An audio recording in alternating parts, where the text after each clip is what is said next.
Hi, everyone. So excited today to be interviewing Tara Ledoux.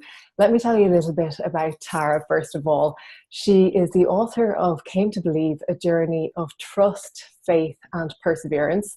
She's a social media coach for spiritual entrepreneurs all over the world. She has written a social media guidebook with all her own tips and tricks to use to grow her following. And she's also a certified Kundalini Yoga teacher, which we're going to be talking about in a little while. And she's a certified angel card reader and angel intuitive. And she's taken Gabrielle Bernstein's Spirit Junkie Masterclass Level 1 and 2, and also the proud mummy of her fur angel, Chester, who you might get to meet. And you can find more information about Tara and her work on her website, taraledoux.com. So thank you so much for being here. So nice to chat with you today. I'm excited. Yeah, and I just wanted to share your message with the world and your energy, and just let people know about you and what you do and your journey, because I think it's such an inspirational message. And your story, even though I don't know the full story, I know a little bit about you, and your book obviously Came to Believe and how that came about, but I'd love to share that with everybody and just talk a little bit about the events that led to your spiritual awakening.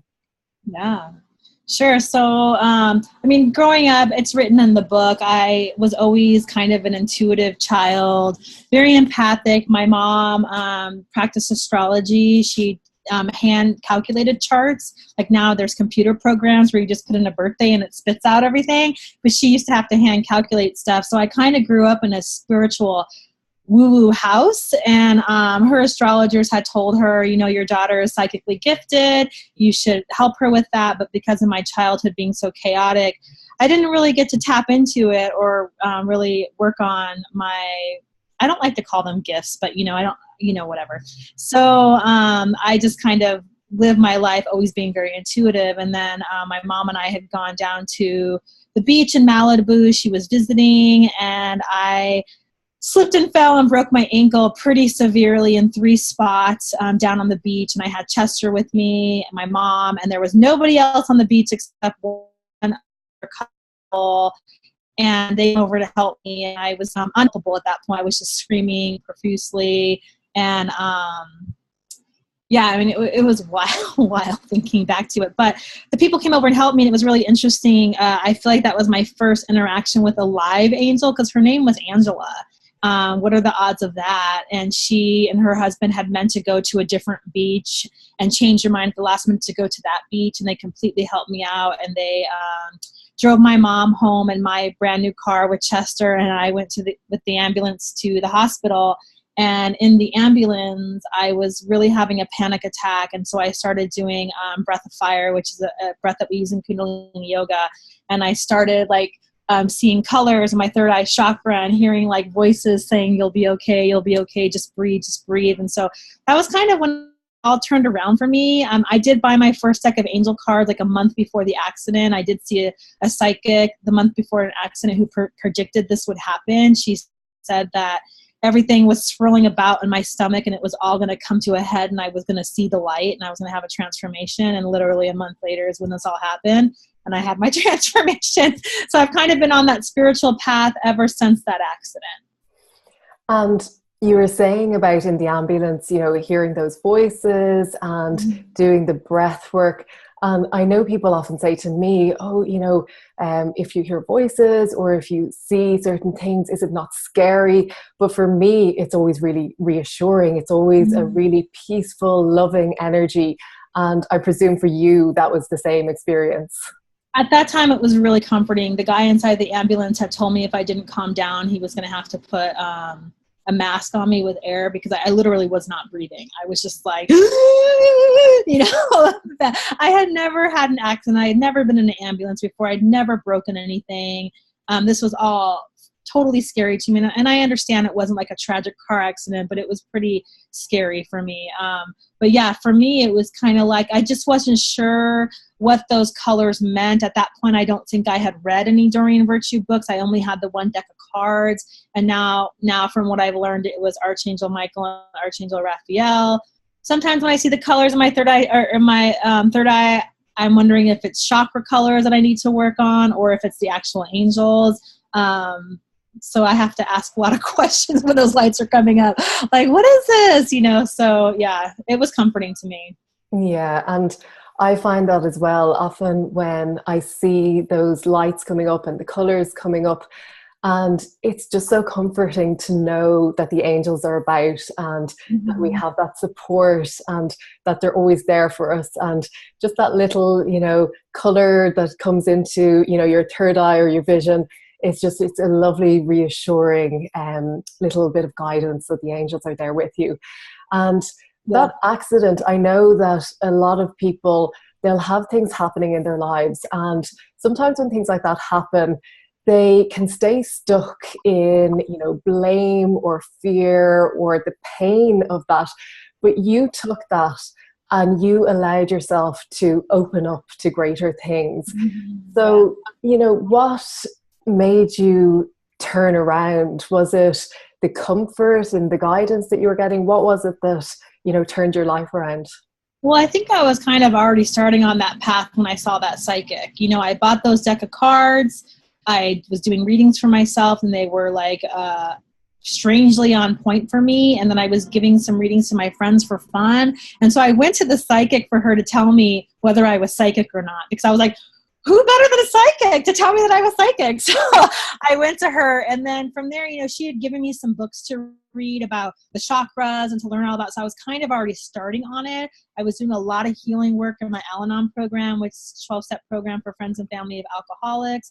My mom is a recovering alcoholic. So it was just really interesting that this accident happened with her. And the book is really about a healing journey between a mother and daughter. I mean, we have completely transformed our relationship because of this accident. So yeah, I mean, I kind of forgot what your question was, but I think I answered it. Yeah. Well, no, that's so beautiful. I love that, it restores your relationship with your mother. And of course, the whole journey and the events that unfolded are explained in the book. So Came to Believe is the title of the book. And I'm really looking forward to reading it, because I find your journey just so inspiring, and going from where you were, and I know that, you went through a lot in childhood as well, and coming to where you are now, and just being an inspiration for others and being a light for others.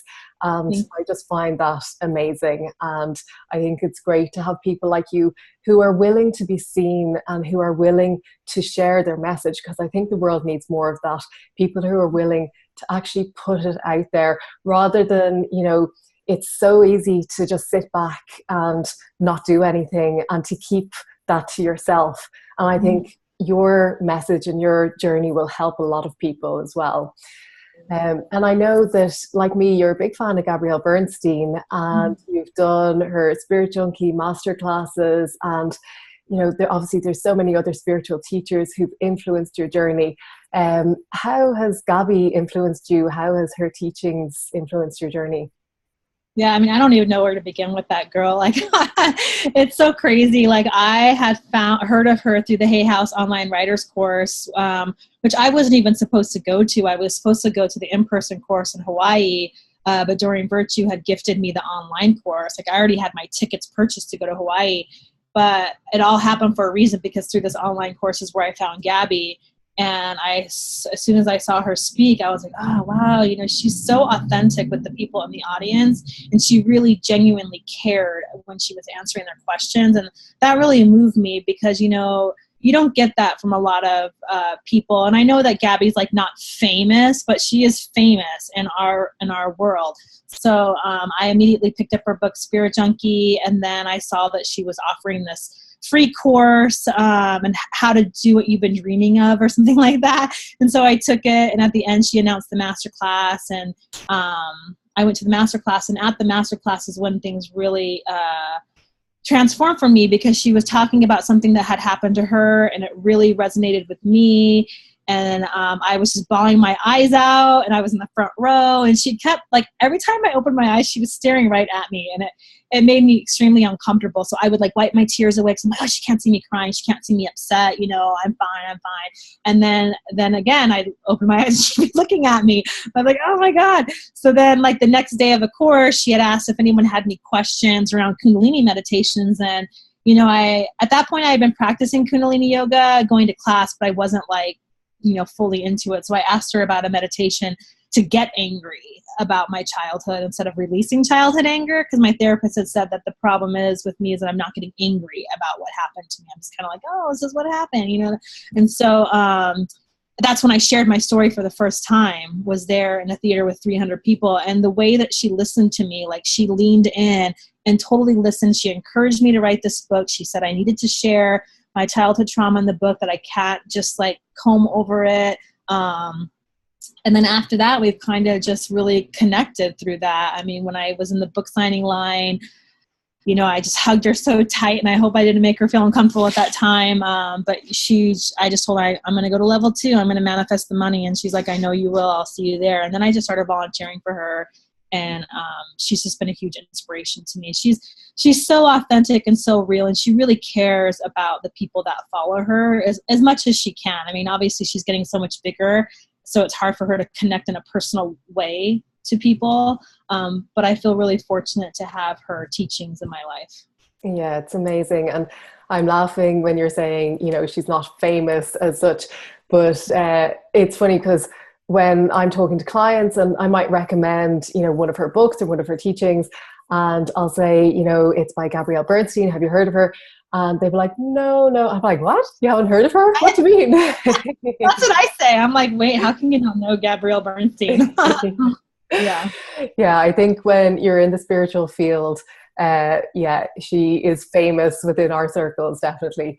And you're talking about Kundalini Yoga, and it's something that I've been interested in. I've a strong yoga practice, but I've never tried Kundalini Yoga.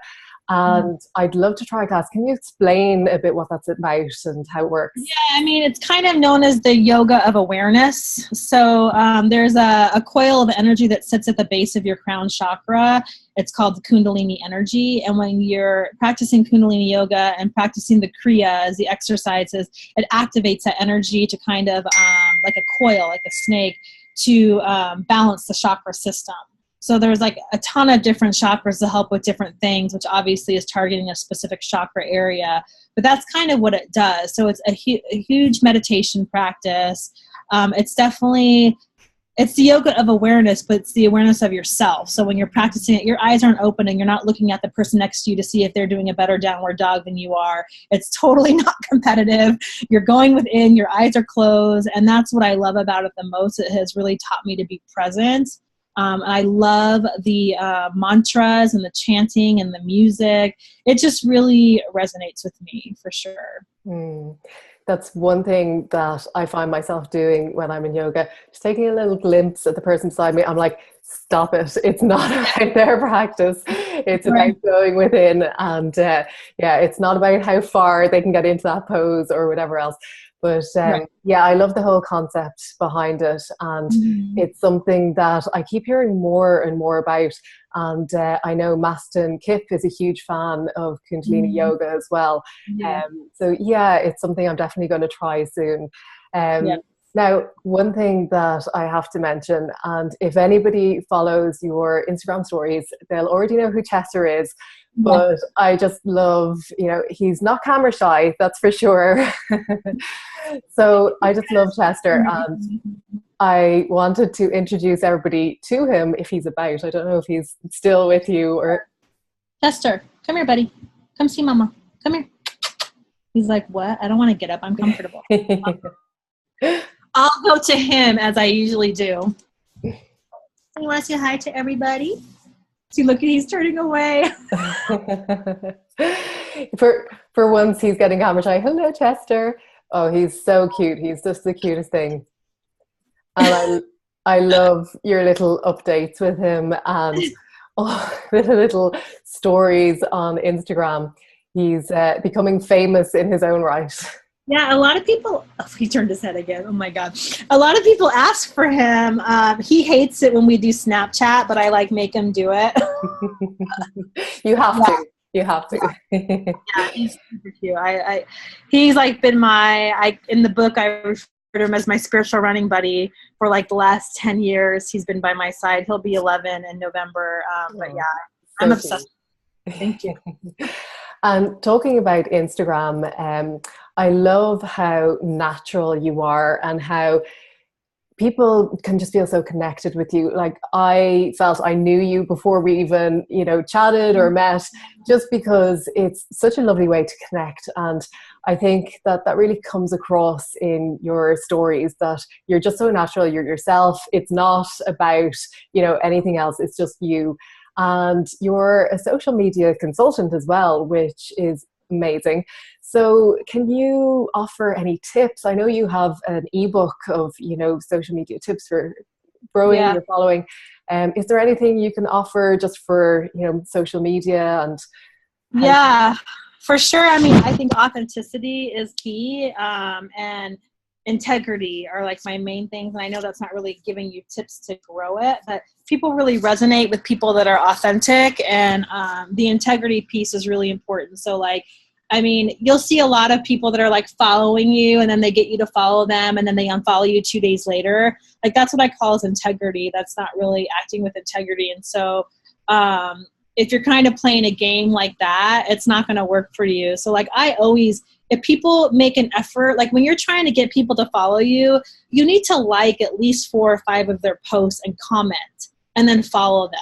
If you're just following people without even liking anything, it's not like honest and with integrity. So for me, like I always tell my clients, like if you want people to follow you, you got to go through the hashtags that are your audience. So like in the beginning, I went through Doreen Virtue every day and I would like everybody's posts. I would go in, I would like a few of their posts. I would comment, not something generic like, hey, great post, or love your feed. You want to do something specific about the post. And then go ahead and give them a follow. And if they don't follow you back in like 4 or 5 days, and you can use that app and unfollow them later. I mean, I think that's okay to unfollow someone who didn't follow you back, of course.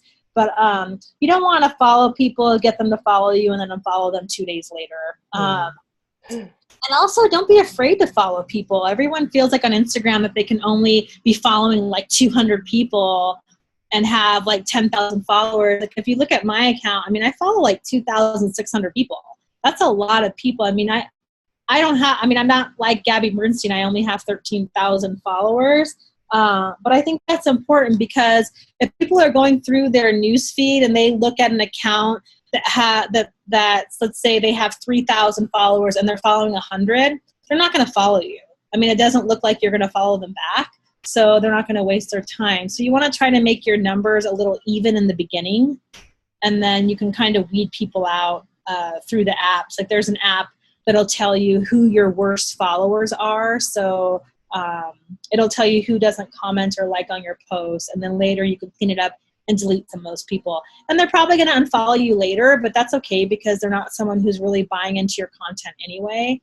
So yeah, for me, it's just the authenticity. I really bothers me when people play that game of the follow unfollow game. I've had people follow unfollow me like 5 different times. And it's just not nice. And then you want to post inspiring content that moves you. So if you're not feeling like posting, I probably wouldn't post that day. I would just skip it for the day and then find it when you're really in the mood. Like don't force the posting for sure. So, I mean, I guess those would be quick, easy tips. And yeah, that's such great advice. And I find sometimes there are days where I just don't feel that inspiration, or, there might be something that happened and I'm just like, okay, I've nothing. And there's other days where I'll have like 10 different ideas, and it'll just be like I've loads of things that are coming up. So yeah, I think that's important, not to just post for the sake of it, to be genuine about what you're posting, and to have that energy behind it as well. So yeah, and the integrity, as you say. And on those days too, where you feel like you have 10 different things that you want to post, go ahead and make all the posts in advance and then just have them ready to post through the week. Sometimes I'll do that. Like I'll be at the gym on the treadmill, and I'll be in my Rainbow Love app. I'll be creating 4 or 5 posts for the week. And then I'm like, oh, cool, I'm done. I don't have to worry about this for the rest of the week. Yeah, that's great. And it's making use of that time as well. And when you're energized and uplifted, and it's good to do that while you're working. And I wanted to talk just a little bit more about the book, because I know it's a spiritual memoir about your journey.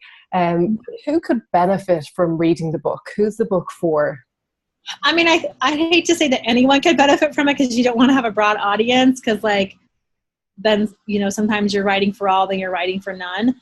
But I think anybody who's really curious about believing in a power outside of themselves, like if they've been kind of curious about the universe or angels or whatever, it kind of tells my story from the beginning, of how I've really learned to rely and trust on the power of myself for my own healing journey, for my spiritual path, for manifestation, for miracles, healing from childhood trauma. That's who it would be for. I mean, it's funny because I've had a lot of people already text me telling me they can't put the book down. It's so good. I'm like, why are you just saying that because you know me? Like, you know, or like if you didn't know me at all, you picked up this book, would it be just as interesting? And they're like, well, it's kind of hard to say because we know you. So, but yeah, I mean, I think it's really authentic. It's totally real. I don't leave anything out. I mean, I talk about some really heavy stuff in there that I've never talked about before. So like it's out there. I mean, it's funny because when I was writing it, I said childhood sexual abuse in it a few times. And I'm like, you know what? No, I'm just going to call it like it is. It was incest. So I'm putting that in there and not being afraid about doing that. So yeah, it's really authentic and real. And I have to say that Gabby's the one that really taught me to do that. I mean, she's one of the most authentic people out there when she's speaking and writing. And that really inspired me because I'm like, oh, well, she can do it, you know, then I can do it. So. And yeah, for sure. That totally comes across. And I so admire your courage for doing that, for being authentic, for being in your truth, and for not holding back. Because I think people really, you know, they recognize these days when somebody is being fake, or if, you know, you're just writing a book for the sake of it. But this has been your spiritual journey. And I'd say, you know, I'm assuming here, but that you have healed on so many levels through writing it. And it's been a healing for you in itself. That was the main reason why I wrote it, was for myself. It wasn't really for anybody else. It was so for me to get everything down on paper and really see how far I've come. I mean, I have a long way to go. Like, trust me. That's going to be like what the second book is about, is the healing from the childhood sexual abuse and incest. I already have a title. It's going to be called You're Only as Sick as Your Secrets. And that's what the chapter in the book where I talk about, that's the chapter's name, is You're Only as Sick as Your Secrets. So I have a lot of work to do. Trust me. I mean, I've been stuffing this for 39 years. So I'm 41. So I've only recently been talking about it. So. And it's true. It's something that more people need to be more open about, and to start that healing. And the more that we allow ourselves to put it out there and to talk about things, the more we allow ourselves to heal as well. So yeah, it's hugely courageous. And I think it's something that anybody who is stepping onto their spiritual path, anybody who resonates with that, or who's gone through an experience like that, it will definitely help in their healing process as well. Just on that note, for those stepping onto their spiritual path, for the people who are kind of just starting out, have you any advice for them? What would you say to them? Yeah. I mean, I would just say, feel your feelings. I mean, just go through what you're feeling around all of it. Also, like, journal a lot. Like I have a gratitude journal that I write in every day. And that's kind of how I was able to write the book, because I've been a journaler since high school. So I had a lot of things written down of how I felt. Definitely writing it out, finding your tribe of people that are going to support you in this path, because obviously, like, once you come out of the closet of being woo-woo, you're going to see a lot of people unfriend you on Facebook. That's what happened to me. Like, I decided to come out of the closet on my personal Facebook, and I think a lot of my high school people unfriended me because they were like, oh. But through social media, I have to say I have found my tribe. I mean, there's people that I've connected with that I haven't even met, that I'm close to, weird, like close to, who know more about me than people that have known me my whole life. I mean, obviously there's people that I've met through social media too in person, like, Carrie Stiers, Michelle Capture from Capture Healing, all my spirit junkie sisters and brothers. Like, you have to find your tribe of who's going to help hold the space for you as you're going through this transition into your true authentic self. I think that's so important. And I think for a long time, I always felt, oh, I can do it alone and I don't need other people. And I was always very independent, but I'm realizing more and more that you can get so far on your own, but to really progress, you have to have other people supporting you. You have to have that group, that tribe of people who are in the same vibration as you, and who don't think it's woo-woo to talk about angels and healing and all that sort of thing. That's just normal. And it's so refreshing when you can have that conversation and everybody in the room resonates with it, and people are looking at you as if you've two heads. So finding your tribe and connecting with those people is really powerful. So I'm so glad to have connected with you today and to be able to chat and talk about, everything, your book and all the things that you have going on. I just think you're an inspiration and it's been so lovely. Thank you so much. Yeah, thank you for having me. I really appreciate it. Okay, thanks, Tara. Say goodbye. Bye. All right, I'll see you later. Thank you. Okay.